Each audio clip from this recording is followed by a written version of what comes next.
Afternoon, everyone. Just let me know if you can see and hear me okay. I am just going to check in on Facebook just to check that we have gone live. Hopefully we have. Not been able to see myself yet. So any eyes on, let me know if you can see and hear me okay. It says I'm live, so hopefully that is the case. Yes, I can see myself. There we go. Okay, got a few people jumping on. Hi, Chris. Hello, Cindy. Hello again. Anyone else? Oh, yeah. Okay, it's coming through now. Hi, James. Good to see you guys. I'm just going to log into the other group just to check. I need to log out, log in. How's it going, everyone? Good to see everyone jumping on, which is good. Phil, Adresh, Kay, Julian. Julian, I need to answer your message. I've seen it. When I see names pop up, I'm like, yes, I need to do that. I need to answer that message. So apologies for delay on that. I'm just going to go into the other group just so I can see any names. Busy as a bee. That's good. Guys, let me know how sales is going at the moment. We've got Ben and Yoni as well. I'm just checking on the other group. I'm just going to jump into that one. Hopefully the sound is off. As you can see, it's just me today, but it is intentional. So hi, Donna. Matthew has joined us. Damien. Lindsay as well. So it is intentional today because I want to talk about replens and I want to talk specifically about that. I mean, I want you guys to talk to me about it. I want to show you a couple of things today as well on the live. I want to start talking about a different mindset when it comes to this business because I really do think there needs to be a little bit of a mindset shift about reselling, in particular in the UK, over the next few months, essentially. So I wanted to very much talk about that today. Loads of people coming on today. I think it's the subject matter. Everyone loves a good replan. Chris says it's slow but good, up from last year, and 99% of my listings are his and not other people's. Absolutely. So that's one of the things that we'll talk about today is being in control, and having a replenishable business, and certainly having part of that. It's all about percentages, I think.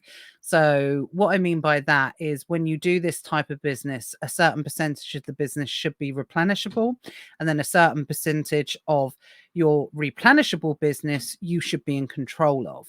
And over time, you can gradually increase each one of those percentages, and it becomes like a little bit of a balancing act, essentially.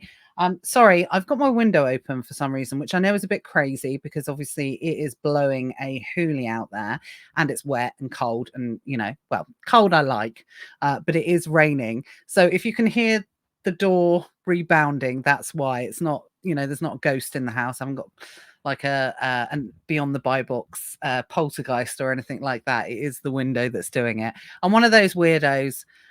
Even on the coldest day of the year, I just go around, open all the windows in my house. I would rather wrap up warm and have the air flowing in the house as opposed to, yeah. Cindy, we always have this conversation. Me and Andrew are spirit animals, definitely. I think kindred spirits, I should say, more than anything else. So just literally, I don't know. There's definitely some Scottish blood in there from me, living up in the Highlands and just being cold. So that's what I want to talk about today. We've got Red Dwan. Good to see you. Loads of people joining today. James, Rona. Hi, everyone. Hi, Lindsay. Good to see everyone. So tell me about Daniel has just joined us. He's first. He's on the ball. We got Steve as well, saying first, tongue in cheek, obviously. So tell me, guys, what percentage, no matter what model you're selling, whether you're selling in the UK, whether you're selling in the US, if you are selling in Europe, if it's arbitrage, if it's wholesale, if it's, bundles, if it's private label. Well, if it's private label, then it's probably all replenishable. Otherwise, you haven't got a business. But tell me what part or what percentage of your business do you think is replenishable? So when it comes to your monthly spend, so your budgets within your business, what part or what amount of that spend is attributed to replenishable products? So when we talk about replenishable, I'm just going to wait for the comments to come in. Because there's plenty of you here today, when we talk about that replenishable side of things, we talk about replenishable from a seller's point of view, not a customer's point of view. If it is a replenishable product, i.e., it goes on subscribe and save or something like that from a customer point of view, that's a bonus. We don't care particularly, we don't predominantly care on the reselling side of things. So if we are not in control of that listing, we do not care if the same person buys for us. We're not interested in repeat business, essentially. Unless you're in control of it a little bit more on subscribe and save, or you're running a wholesale and you are relying on having a large percentage of the buy box because you carry high levels of stock, then in that case there may be a little bit more importance placed on whether the customers are repeat purchasing. So when we talk about replenishables, we talk very much from the seller's point of view. So the perfect example would be, you wouldn't ordinarily think of a screwdriver as a replenishable product because, from a consumer point of view, if someone buys a screwdriver, they'll probably, unless they lose it or they're in the trade or something like that, they're probably going to buy like one screwdriver for like a couple of screwdrivers their whole life, essentially. Unless you're Matt and, he has quite a few screwdrivers, but I think that's just a man thing. But yeah, it's not something that you're going to buy every week, essentially. So from that point of view, you don't ordinarily think of something like a screwdriver as a replenishable product. But like I said, from my point of view, I'm not really looking to attract repeat customer on that business, because if I did, then it wouldn't be successful unless it screws you over. Boom. So what I'm looking for a potential replenishable product is a constant demand of a product. So screwdrivers will always be in demand. There will never not be a time when a screwdriver is not in demand to be purchased by something, unless there's some sort of engineer like innovation where screws are no longer needed. That's what we're talking about, the level of the demand dying when something becomes obsolete. So as far as I'm aware, screwdrivers are still very much a high demand product. So there's always going to be a new level of customers coming in to buy this particular product. So that's what we're interested in from a replenishable point of view. So while I was explaining that, I was hoping that some people were going to say the percentage of their business dedicated to replenishable products, but everyone's super shy. Everyone's been really shy today, and everyone's saying hi, which is great. Got Paul, Paulina, David's joined us as well, and Nora as well. There we go. Got some numbers coming in. So Daniel says 99%. Jess says 50 to 60%. Cindy says 100%. Okay, so I'm going to talk about percentage wise. So certain percentages, who says that? Someone says about 80%. Steve, about 80% replens. Okay, so there's a little bit of a danger zone when it comes to replens as well. So today's session, by the way, I didn't really explain. We're just going to talk about replens today. I'm going to show you the benefit of building replens into your business, or having a certain percentage of replenishable products in your business, whether it's, buying and selling other people's products or creating your own products.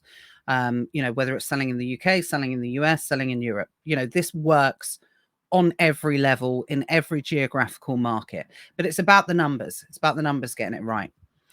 So too much replens in your business can not encourage growth in your business. Too little cannot give you the security. So it's about finding the right balance between them, and depending on which model that you're selling as well. So a couple of people have said like 99%, 100% in your business replenishable. That's a great example of if you are entirely in charge of your own destiny of creating your own replenishable products where other sellers can't jump on and ruin the party, or private label or something like that, then the closer you can get to 100%, the better. Okay. Well, it will be 100% if you're only creating, you should only be answering 100% if you are just purely creating your own products and you're not selling other people's products. Okay. Or you're the brand owner. That's really when it should only be 100%. And by the way, when I say really, I'm not telling anyone off. It shouldn't be right or wrong or anything like that. I'm just giving you examples of typical percentages that we see. Now, if you are a reseller and you do not create your own listings in any way, shape, or form, then you will probably, and if you have a high level of replens, then it's probably a good chance that you're selling more wholesale model, something like that. And if you can get a constant supply of stock and it's a little bit higher, fruit, in terms of it's not low hanging fruit because anyone can go down to Tesco's and pick it up. If it's, again, wholesalers and you have maybe exclusivity of a product or exclusive deal, or that you are getting the majority of the supply of the product, then absolutely for that, again, the closer you can get to the higher percentage is good. If you are worked the other way now and tell you why it can be dangerous being in too many replens in selling other people's products as well, is what can happen is sometimes you can be consumed by replens. So what I mean by that is you can put all of your eggs in a replen basket. And when you get really good at replens, one of the things that you should be doing is managing your stock effectively and productively. And what that actually means is it will get to a point where if you're selling on other people's listings that you are not going to have 100% of the buy box. It's just impossible to get 100% of the buy box on other people's listings that anybody can sell on, even if you have the highest stock, even if you can sell at the highest price. It's just impossible because the buy box doesn't work like that.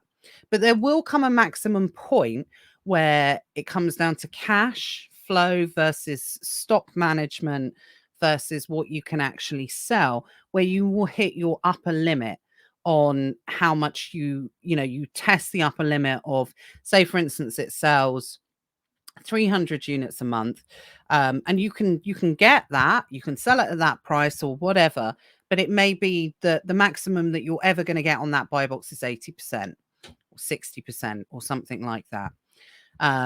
Even being in stock continuously the whole time, because like I said, that's not how the buy box works. It's not about just who's got the most stock or just who's got the highest percentage of sale or just who's got the biggest amount of reviews or percentage of reviews or anything like that. It's something that combines a lot of different factors in determination of where the buy box gets delivered. Now, that's something that might change moving forward.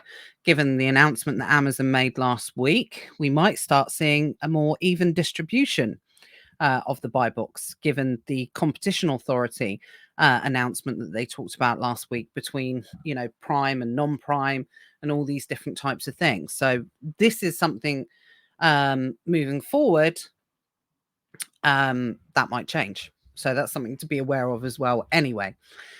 So, but once you get to the point where if your business is 100% replens and you are 100% fulfilling all of the capacity of sales in your business, then what can actually happen is your business can actually stagnate.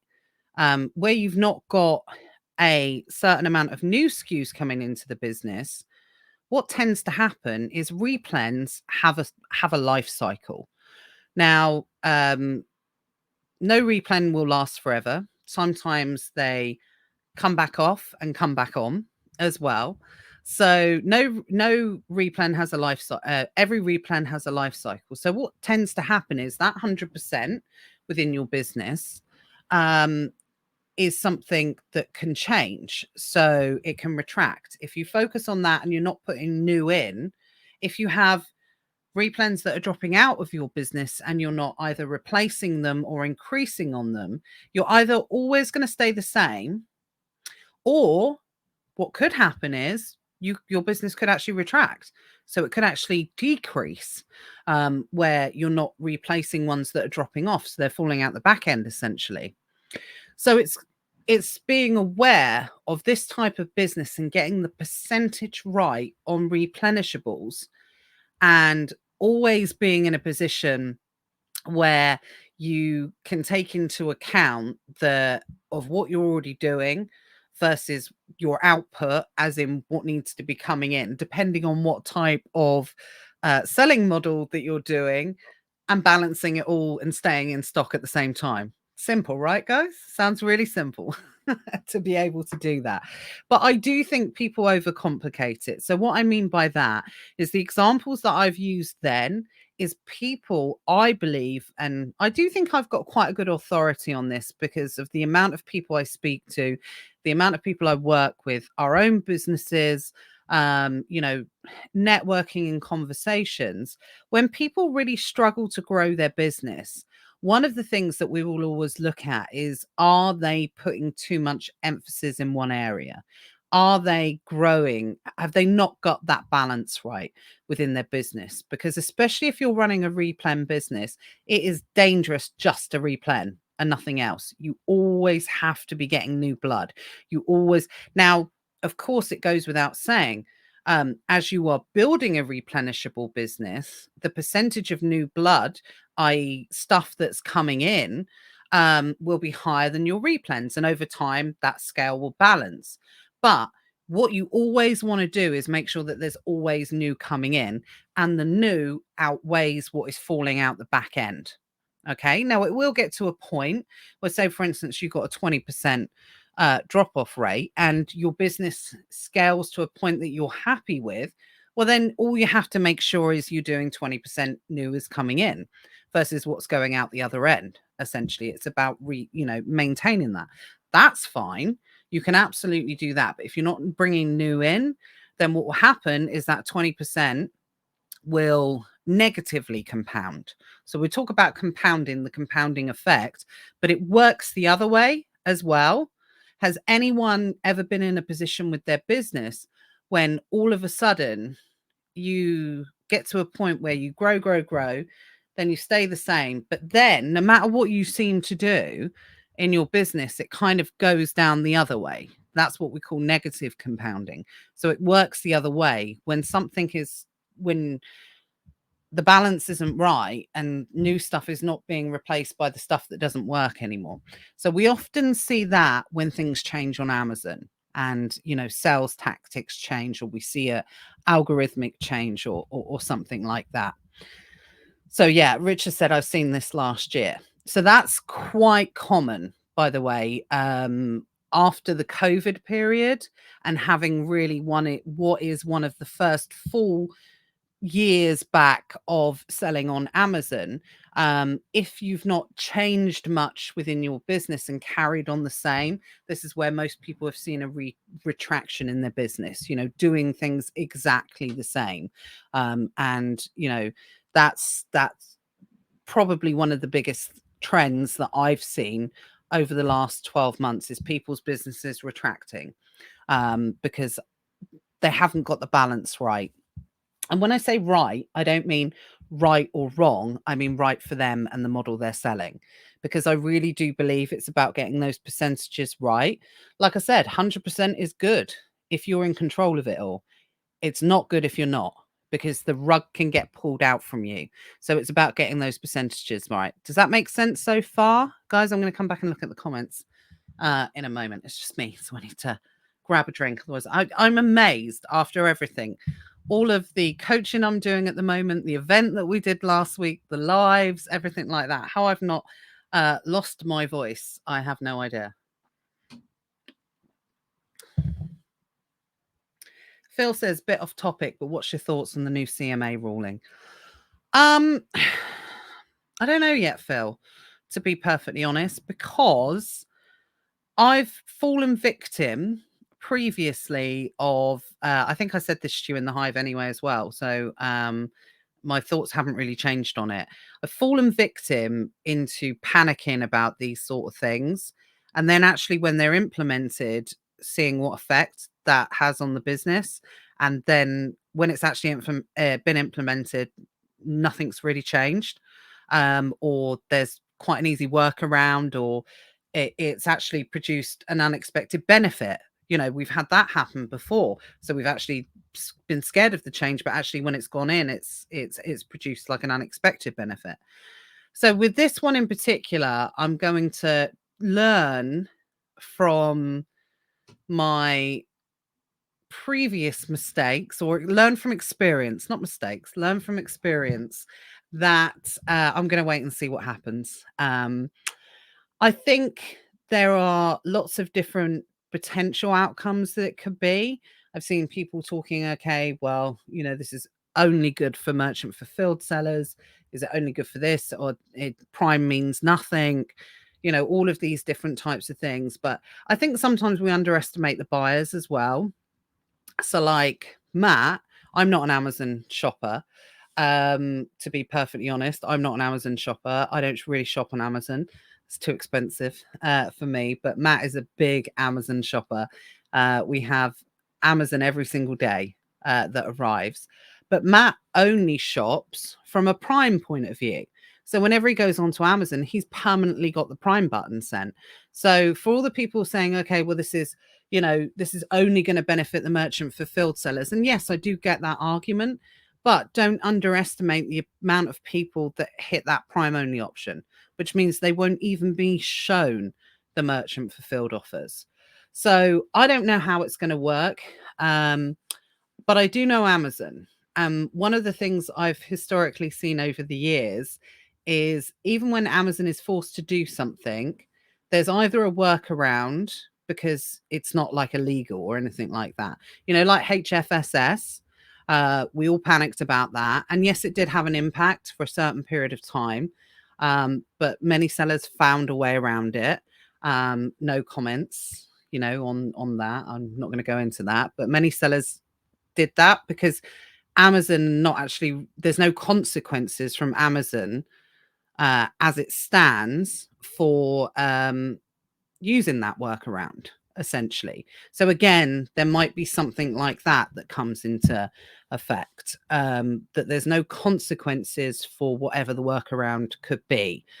And also Amazon, sometimes they're either over the top or not at all. I think sometimes even with these type of things, they implement it and then you don't really hear about it again, or it doesn't make an impact, or they don't enforce it, or something like that. Like I remember years ago, something came out. There was a ruling in Germany about that Amazon couldn't like suspend people's accounts, right? They just couldn't suspend people's accounts willy-nilly kind of thing. Well, that never got like implemented, even though it was law. So yes, you've got account health assurance and things like that, but you have to hit a certain metric before you do that. So yeah, that was a really long-winded way of me saying, I think we just got to wait and see. I'm just carrying on as normal. But obviously, it does lean more to the argument of being in control of your own fate, guys. Have a certain amount of your business. Doesn't have to be 100% of your business, but have a certain percentage of your business where you don't have to worry about sharing the buy box with other people, which of course is creating your own listings. So hopefully that makes sense. Karim says, I think bundling a strong PL strategy is the way forward. I think the days of sourcing OA and easily finding a winning product are long gone. Lots of people are jumping on OA deal sheets, VAs, using the same tactic, which is his opinion. Yeah, I agree. I do agree. I think things need to be done differently.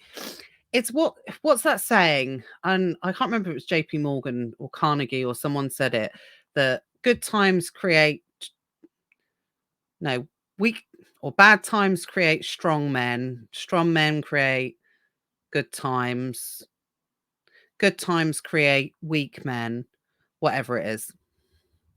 Whatever that saying is, you guys should know. Everyone that's watching this, you should know what that saying is. But what's happened, good times on Amazon have created weak sellers. To be perfectly honest, that is exactly what's happening. And what, of course, I'm talking about is COVID. Having that massive level of demand, but also good times have created lots of service. It was interesting. I was talking to someone before this. I was said about going live, and they were saying, "What are you going to talk about?" And we were talking about like coaching and what people. Sorry, Pat.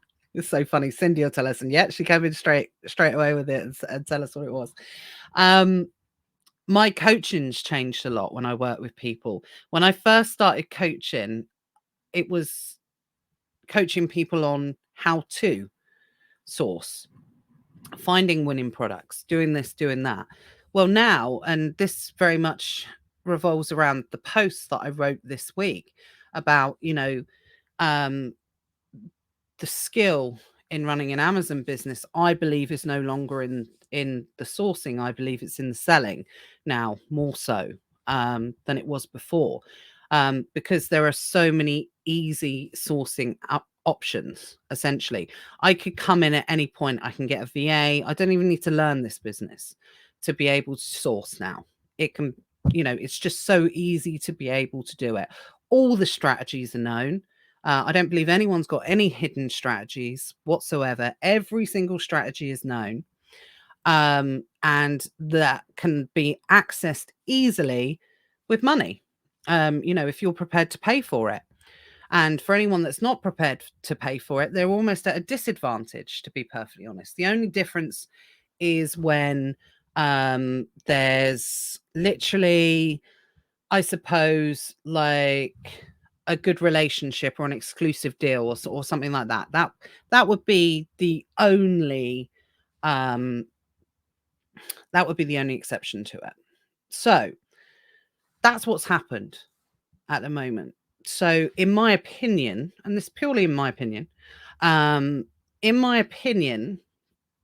the focus now needs to shift from sourcing to selling, as opposed, you have to do all of your standard due diligence. I'm not saying take away from, can I sell this product because of IP?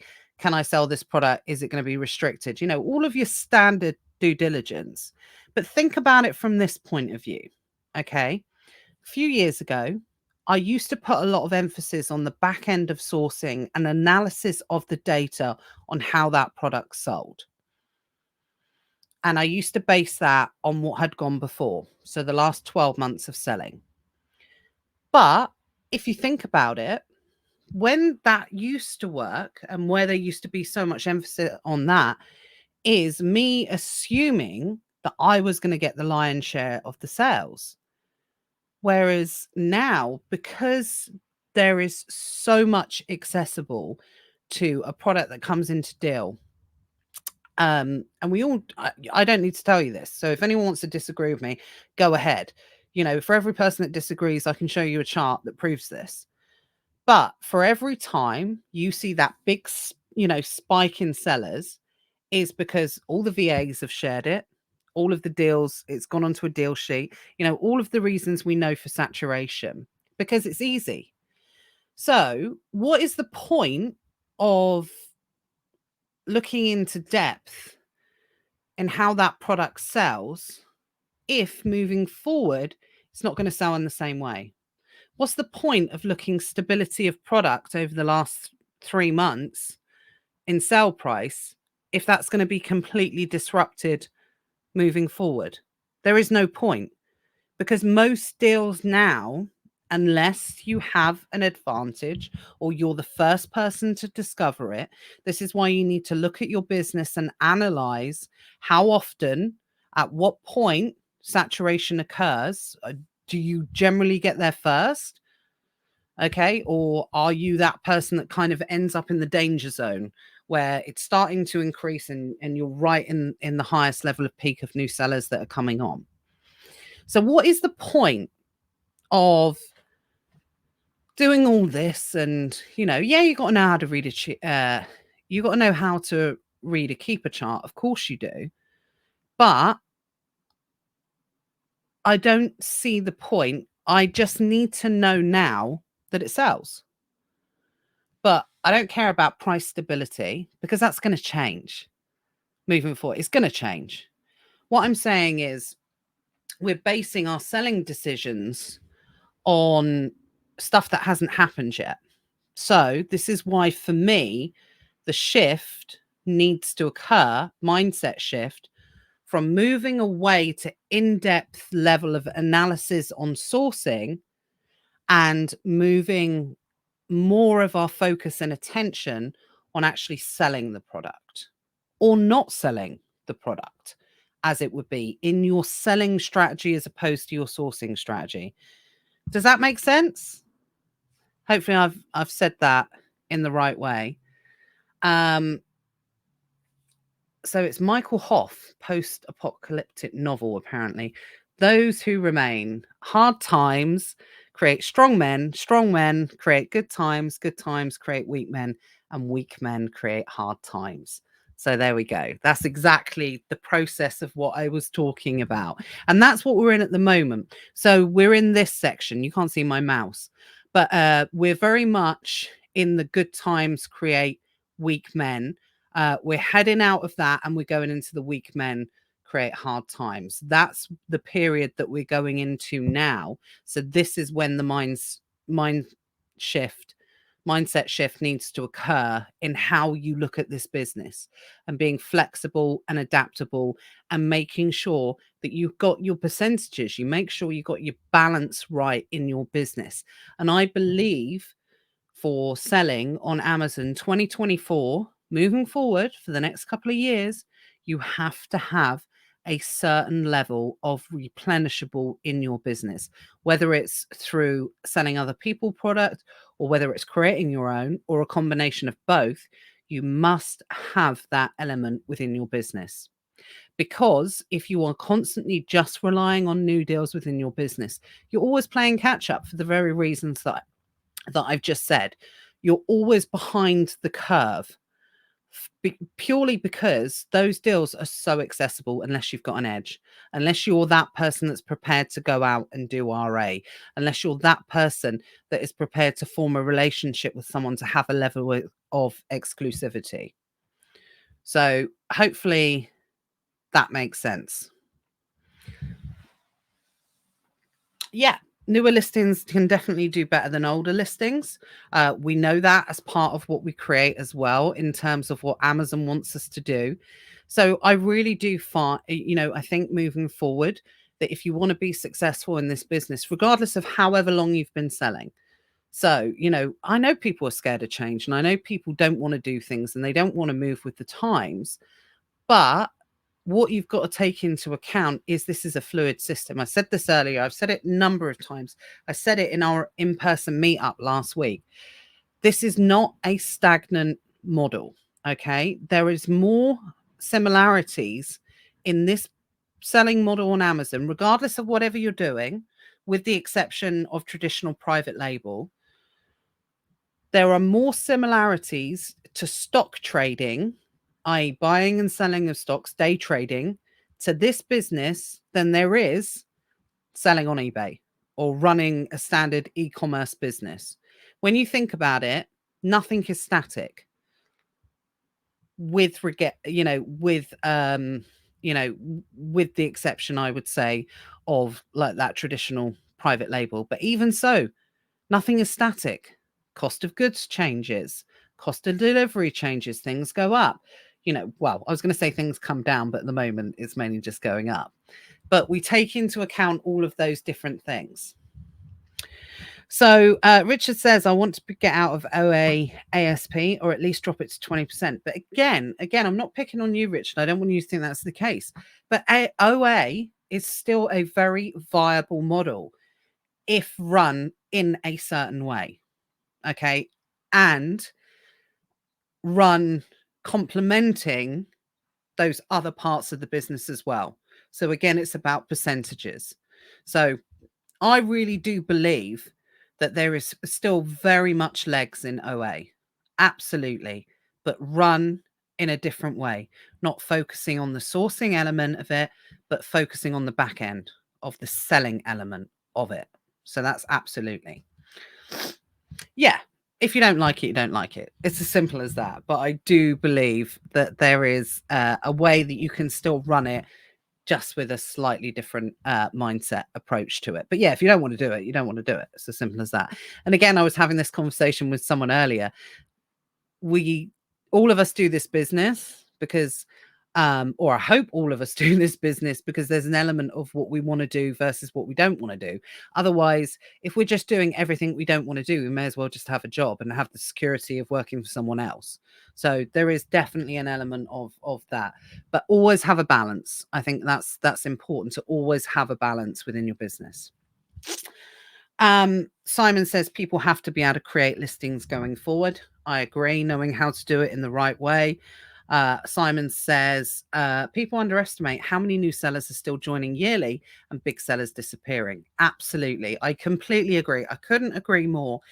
The Amazon model is always going to be super sexy. It's always going to be a model that's going to attract the amount of people, new people into it, because what's not to love? I buy something from Tesco's.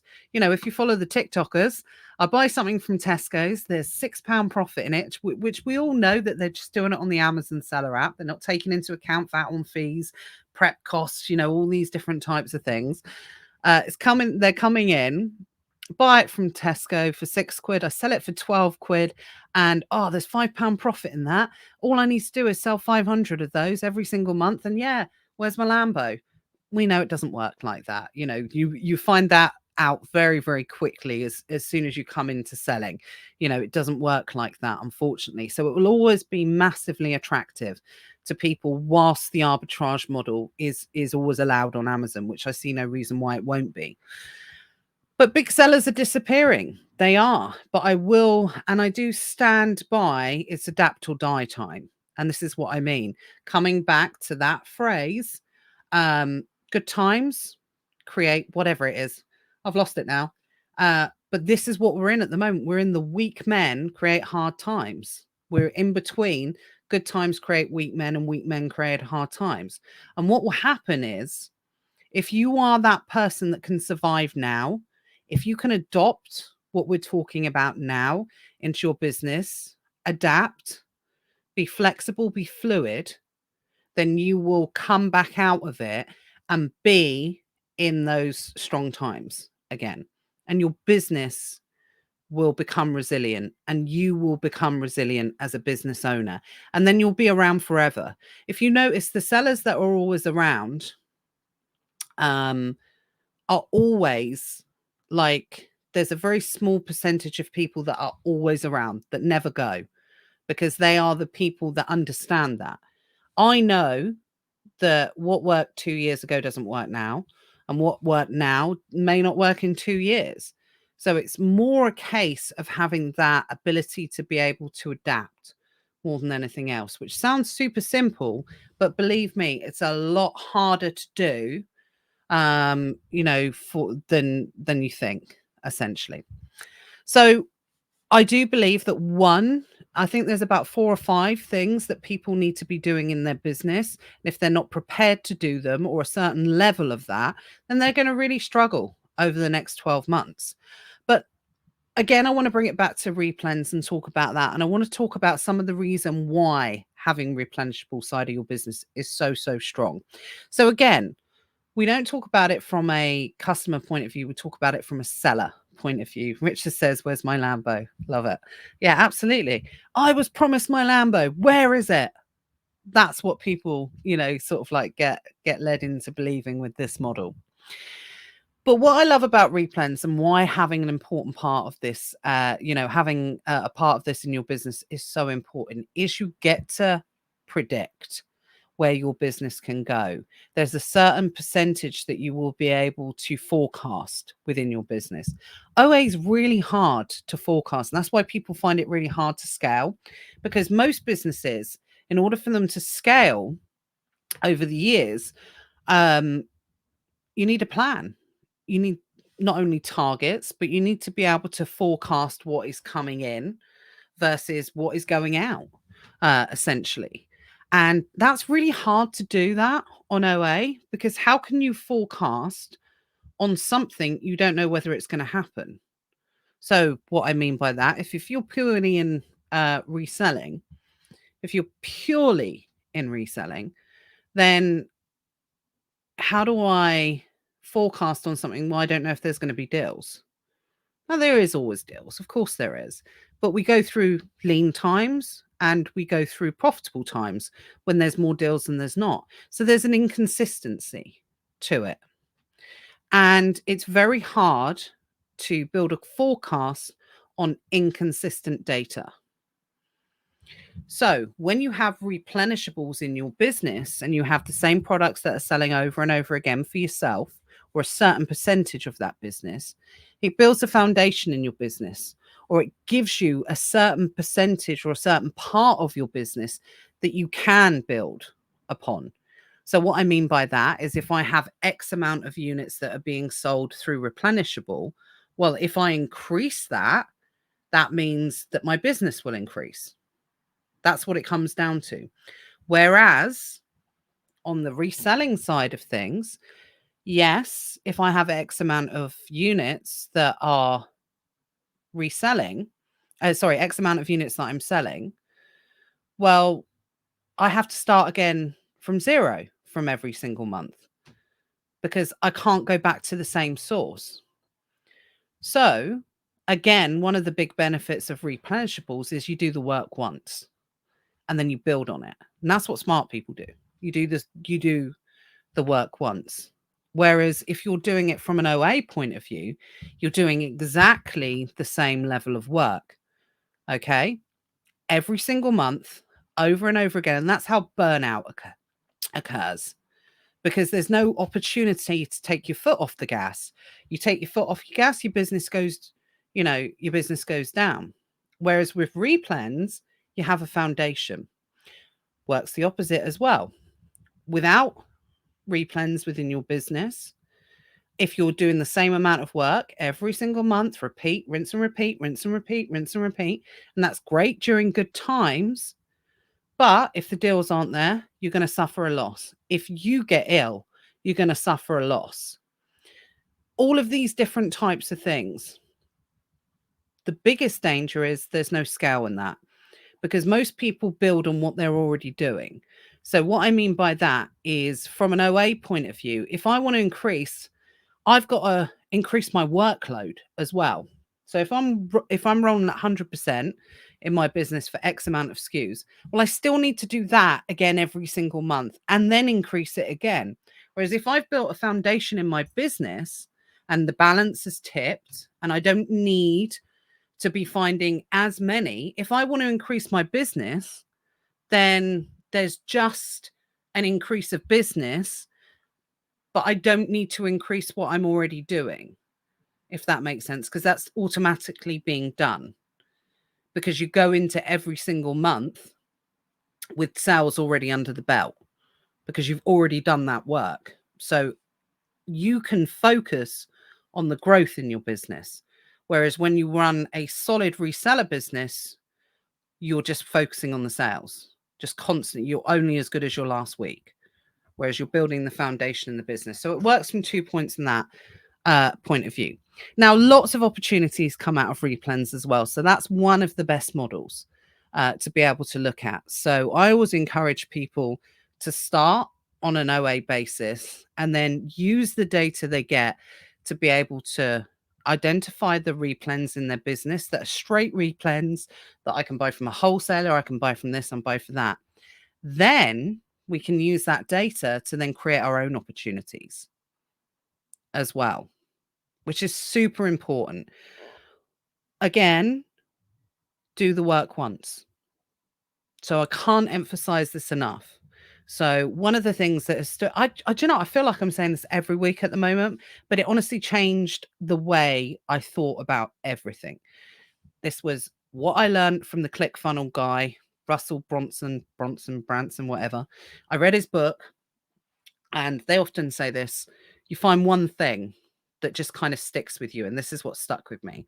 If you want to earn more money, look at what you're already doing and what you're already doing well, and then see where the opportunities are and expand from there. Whereas we're always chasing shiny new things. You know, it's natural for us to do it. It's natural for us to look at something else and say, oh, okay, yeah, I'll do this and I'll do that and do that. It's the replenishables is the harder route. Okay. OA, believe it or not, most people think OA is the harder route, replacing those deals every single month. But it's that shiny object syndrome when you think about it, always chasing a new deal, always, it's more fun chasing a new deal. Whereas replanning, identifying, getting that right, compounding, you know, that's harder, but works better in the long term. Whereas in the short term, the OA model works better, you know, if you're growing your business.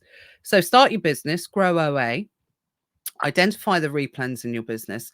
Then when you've identified those replens in your business, get a certain amount of those replens that you can create under your own control, that you can bring under your own control, bring them into your business. And again, each time you move up a level, what will happen is your business will get to a point where you say, okay, well, I'm doing 100% OA. Okay, now 20% of my business is replens. And then over time, that will gradually shift to eventually you get to a point where it's like 50-50. So then you look at that 50% of your replens and you look at that and you say, right, okay, I now want to do 20% of that 50% in creating my own opportunities. And as you see more success in that, again, that balance will start to shift to overall take you and move you away from being purely reliant on that reselling. Now, where you go from there is entirely up to you. Some people like the mix in the business. That's what happened to, that's not what happened to me. We moved away from OA once we discovered that. But what we do moving forward is we now adopt different models into our business. Now that we have that level of replen in our business, which we do. So I do OA in the US completely. And again, that's got probably about a 20% replen level because that's purely OA in the model that works really, really well. But overall, I would say we're running about 70-30. So 70 replenishables in our business, bundles, etc., things like that, and 30% OA or buying other people's products or that type of thing. But then obviously I don't just sell. I have other income streams as well. So that's probably like 80-20 as well. So all of these different percentages in the business. But I no longer, this is the whole point of this, I no longer rely on a fully replenishable business. It's a little bit of a mistake to do so, to be able to do that. So I'm just checking in on the comments. It's just me, so I want to make sure all questions are being answered. So does that make sense so far? Does that make sense? Richard says, hello and thank you. What tool do you recommend for uh, contability, continuity, Sellerboard, QuickBooks, or inventory? Now, I use Sellerboard, but at the moment, I use Sellerboard for replens. But of course, if you're newish to the group, you probably won't be aware of this.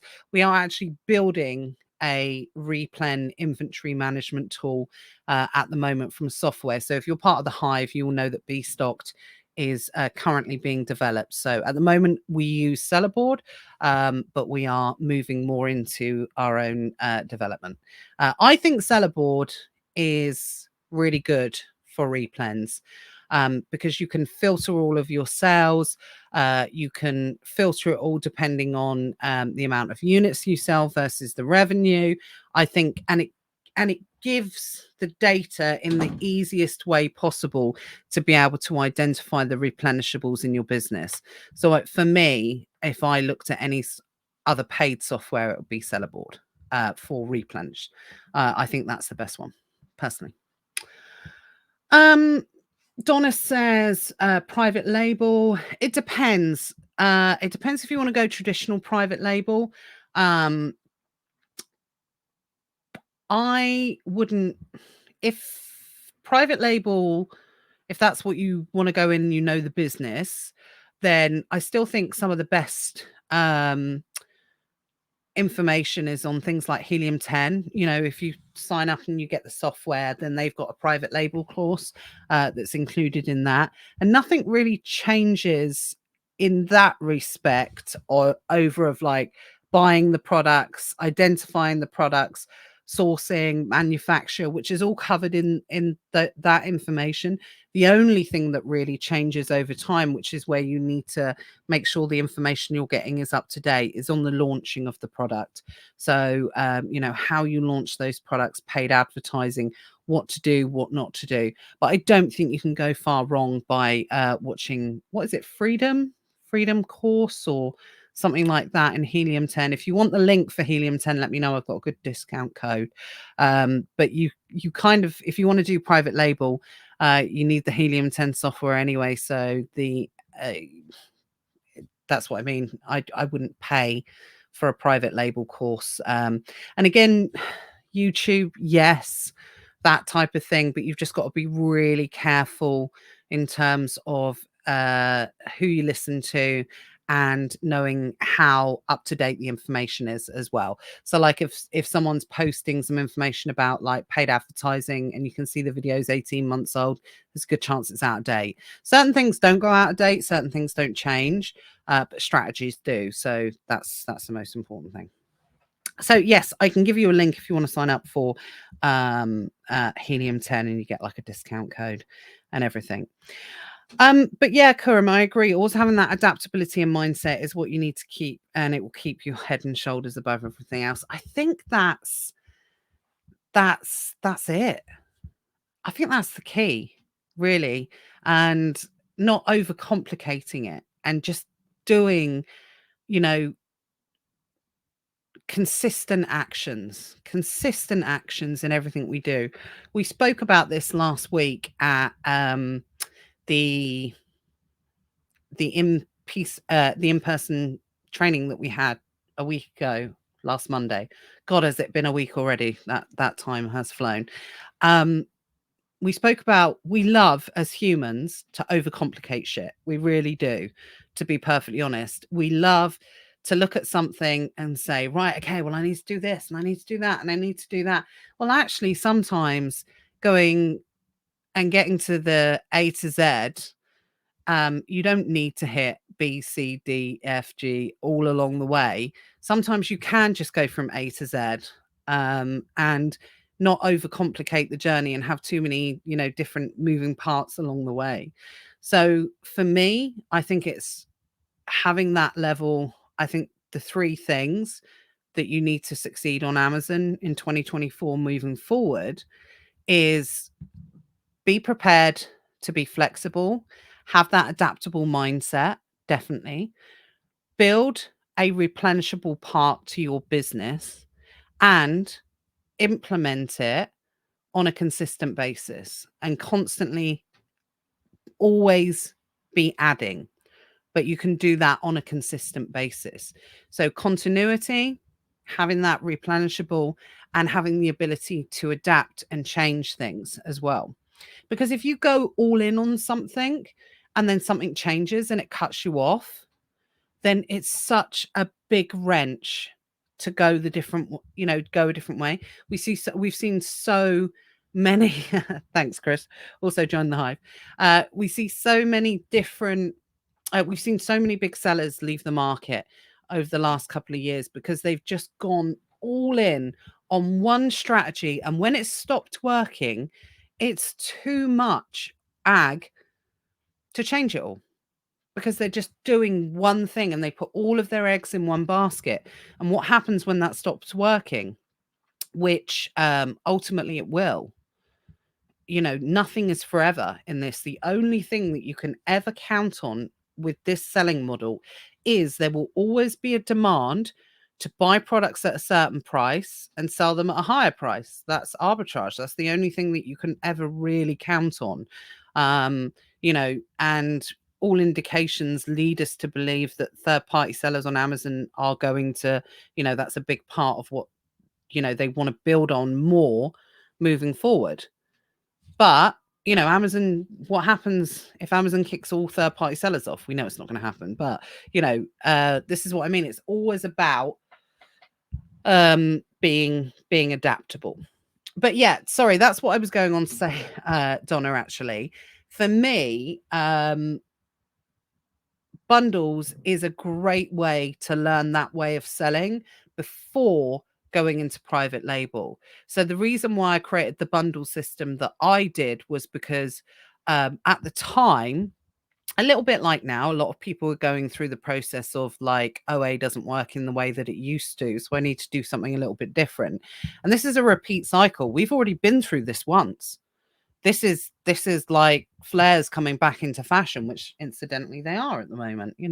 Everyone's wearing flares again. Everything has a cycle. And we're now in a cycle of what used to work doesn't work anymore. So people are naturally looking to other options, and private label was one of them at the time. But for me, private label didn't make sense because, for various different reasons, like you would have to invest thousands into products that you didn't even really know were going to work until you'd actually gone ahead and sold them. So I created the bundle system that I create, which is taught in the Hive, which is a paid mastermind Facebook group, essentially. I created that system 6 years ago, because I never really got on board with private label. So it's that halfway house between the two. Over the years, it's adapted more into, certain levels of private label, but we have different levels of bundles, essentially. So if you want to go down that creative private label route, you can test the market. But what I mean by private label didn't really work for me. I've never done traditional private label, not my own product anyway. So bundles kind of mitigated the risk. Okay, so that's what we're trying to say. That's why I created the system that I did. It allows us to test and learn the market before we move into, private label. So a lot of people start bundles and then move into private label because it's not an easier way to do it, because anyone that does bundles will tell you it's a completely different model to OA. So from that point of view, everyone's a bit like, oh, okay, it's definitely not easier. And if you're expecting it to be easier, it's definitely not. It's harder. There's a lot more front end work that's involved, but it's an easier if you do bundles and then move into private label. It's a much easier transition. That's what I'm trying to say, because a lot of what we do can be used for private label as well. Not all, but what we do. So it's a good way to transition into that. So going back to replens, hopefully today's session's kind of given you that that little boost of validation, reassurance of whatever you need to be able to kind of diversify and put a level of replenishables in your business. Now, like I said, for me, as long as there's a level of replens being introduced into your business, that's the most important thing.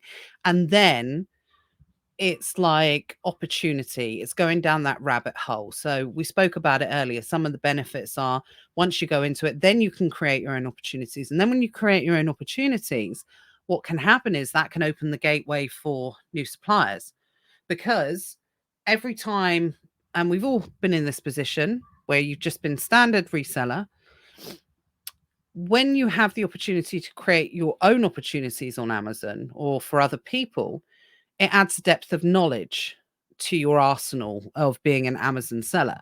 So now I can go to a wholesaler that may have said no to me just selling to me before because they just didn't want their products, being saturated or price tanking on Amazon. Well, now I can go to any seller and I can say, yeah, but I sell in a different way. So let me show you how investing in me can benefit you with your brand or your supply or something like that, because I can create my own opportunities. I can create opportunities for you, and I can target, you know, exactly what I need to do in order to maintain the trust of the client or the supplier and build that relationship. So more opportunities. And that's what you always need to be doing. You always look at, for new opportunities. I often refer to myself as an opportunist, but not in the negative way. Whenever something I see or comes along or something like that, I always think, okay, what extra, how can we develop this a little bit more? By the way, I was saying about that Russell Bronson thing earlier. So it more opportunity will always come from what you're already doing. If you can learn to look for that, then you will always be okay, because there will always be opportunity in whatever you're doing. And again, coming back to that, non-complicating, overcomplicating things. This business really, when it boils down to everything, it's about identifying what you do well and what is making you money and doing more of that, and eliminating what is not working and getting rid of that. That's what it comes down to, more than anything else. I know who's just said that, football friend. Oh no, I thought it was someone else actually. Was that helping someone else? Wholesaler with growth. I think I'm just jumping in on someone's conversation. So that's what it comes about. And the more diversification you can have in your business, the more opportunities that you will be able to identify in the business, and more resilience you will be able to build in that business by having that level of diversification. So we don't talk about diversification from, oh, I'm going to introduce eBay and I'm going to do on buy and I'm going to open a TikTok shop and I'm going to do this. We look for diversification from what we're already doing, because we're already either doing it well or we have more opportunities because we know the market. That's what we do. And that links in very much with replenishable products. And also things like, as well, never underestimate the more opportunities you can create out of something, better pricing. It helps you become a better business person from a negotiation point of view. Because if I'm facilitating resale products, then I'm creating my own opportunities. Then I'm regularly ordering the products time and time again. I'm building goodwill with my suppliers. So after my third reorder, I can come back not only with an increased amount, and I can say, look, I spend 10,000. I spend £10,000 with you every 3 months. I'm looking to increase it for this. What can you do for me? It gives you more opportunity, like I said, to negotiate better prices, better terms, things like that. So it's absolutely important to look at what you're doing in your business, identify what's going well, do more of it, introduce that even more. And that's how replens work, that sort of mindset. Identify what's not working and get rid of it. That's one of the keys. Someone said, do you do OA in the US with a prep center? Yeah, so it's completely remote. So OA is, that's the highest percentage. I don't really have anything to do with that part of the business because it's 95% outsourced. VAs, prep centers, team members, assistants. I don't have hardly anything to do with that whatsoever. It's not, I was going to use the danger word passive then, because it's not passive. But yeah, that's solely run, which again comes down to percentages. Whereas we've got the bundle business, I still create the bundles in the business. Now we're looking to increase bundles in the US, which means I will get more involved with selling in the US. But where we're selling in the UK, I'm more involved from that point of view. So I only sell in US and UK, whereas Johnny and Matt, who are the partners in this business as well, they sell in UK and Europe. But Johnny's just opened a TikTok shop as well, so fingers crossed we'll have that area of experience coming in. I know I've just said don't listen to shiny object syndrome, but for a lot of you, it will make sense, to diversify into that market when it's right for your business. Yeah. So for me, it's UK and US. It really depends, Tom, to be perfectly honest. It's different selling models. You've got to there are advantages of setting up from a company within your own country that you're living in. But one of the pitfalls that we're seeing at the moment is for the guys that are based outside of the UK, that have set up a UK company and are operating from outside of that country, having big disbursement issues with this VAT, um, this VAT, oh, what's the word? Not VAT claim. What is VAT? With Amazon claiming VAT on their behalf. So you just need to make sure that you look at all the potential pitfalls. So, like, if someone said to me at this moment in time, okay, I'm based outside of the UK, I'm going to open,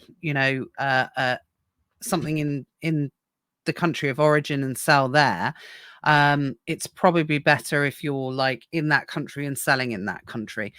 But what I mean by that is opening an LLC in the US and having that entity there, which is perfectly acceptable to do it. So just think about those sort of things. But that's something that's, again, it's relatively new. We didn't know that was going to happen with the guys that are living outside of the UK and selling.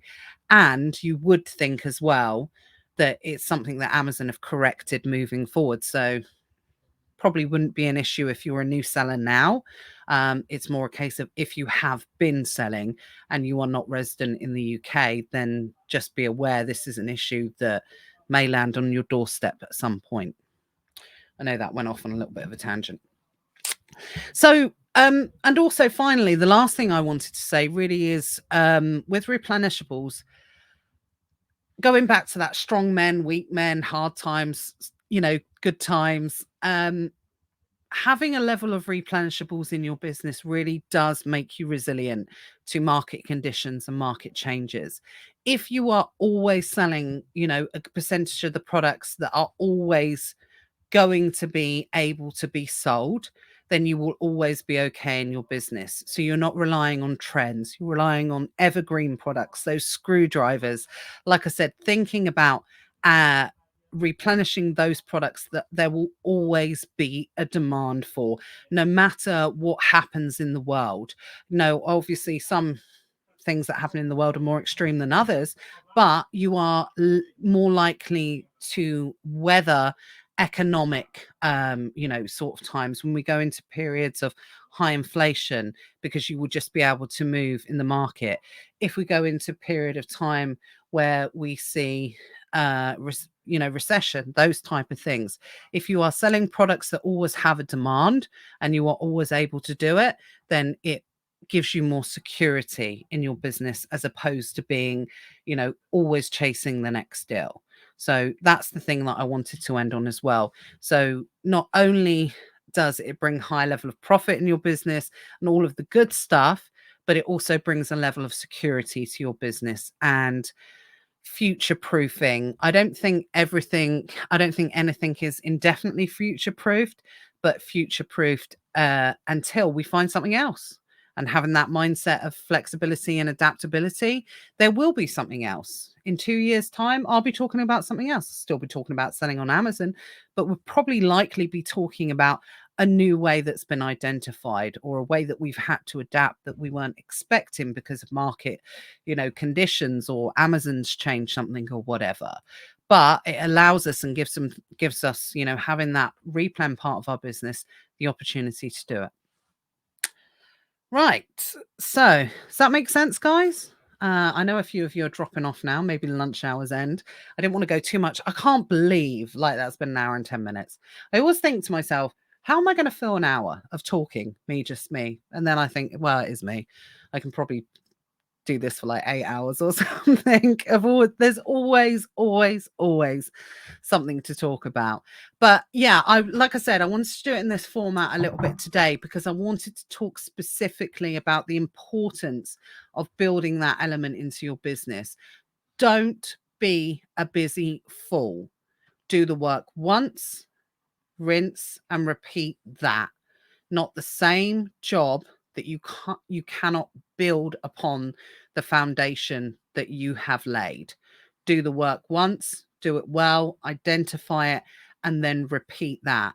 You will have a happier Amazon selling life if you can identify that in your business. Believe me. And like I said, it makes you definitely makes you more resilient to it as well. So I'm going to be back next week. I'll have a guest next week. I'm just talking to someone I'm hoping that has spent quite a long time building a not quite a long time, sorry, spent time focusing on building bundles within their business, and they've just absolutely exploded with it, and it's brought a level of security that they weren't expecting to their business, and they're able to grow from there.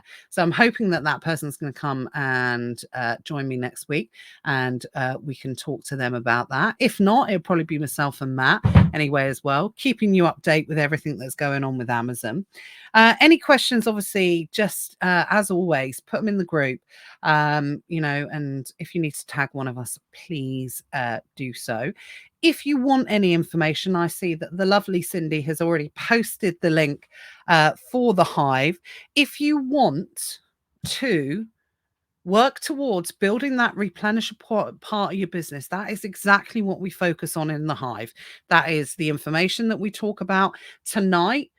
In particular, we're having a session on how to identify bundles in a certain way as well. Great for people that want to get started in that replen model of selling. We've got wholesale information, and we'll be focusing on a lot more of the focus of the Hive over the next 12 months is really about replens. If anybody said to me, what is the main focus of the Hive? I would absolutely, or moving forward, what is the main focus of the Hive? And it's most definitely about building replens in whatever model in your business. That is what the main focus is. So if you are interested in building that replen side of your business, make sure you join, because come a week or so, because the Hive's been running for a year now, there's lots of fantastic information in there already. There will be a price change. The monthly will remain the same, but there will be a joining offer, because obviously when you come into the Hive, there's a wealth of information that is in there already. So that's why we've decided to go down with building sorry, I was just looking at the time. That's why I've decided building a joining offer in. So if you do want to sign up and you don't want to pay the joining fee, now's the time to do it. But thanks for all your interaction, guys. Really appreciate it. You guys have been great with all your questions and everything. Jeff says amazing information. Thanks. No, you're welcome. Thanks for joining. Really appreciate it. So I will see you next week, guys. And if you are in the Hive, I'll see you tonight. Take care, everyone. Bye.